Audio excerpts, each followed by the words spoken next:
মিষ্টি দিচ্ছি কিসের জন্য? মিষ্টি খাওয়াচ্ছি কিসের জন্য?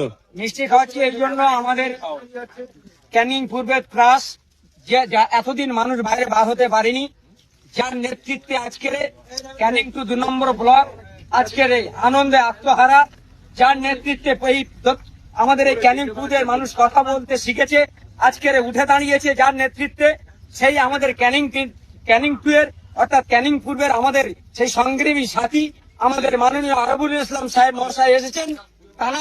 তার উদ্দেশ্যে আমরা তাকে স্বাগত জানাচ্ছি। সেই সাথে সাথে আমাদের যারা অত্যাচারিত নিপীড়িত সেই সাথে সাথে যারা এতদিন মুখ খুলে খোলা বাতাসের নিচে ঘুরতে পারেনি, তারা আজকের খোলা আকাশের নিচে সম্পূর্ণ বিনা নির্দ্বিধায় তারা আজকের এই খোলা আকাশের নিচে তারা ঘুরে বেড়াচ্ছে এবং আনন্দে তারা আজকের আত্মহারা। তারা চাইছে মাত্র যেন বিগত দিনে যে সন্ত্রাস চালিয়েছে, তার নেতৃত্বে যে কুখ্যাত যে দুষ্কৃতী তার সাথে ছিল, তাদেরকে অ্যারেস্ট করার জন্য আমরা এখান থেকে আমাদের যিনি বর্তমান মুখ্যমন্ত্রী আছেন এবং প্রশাসনিক দায়িত্ব আছে তাদের কাছে আমরা অনুরোধ রাখবো। সেই সাথে সাথে আমরা আরেকটা কথা জানাতে চাই, আমরা এই ক্যানিং পূর্ব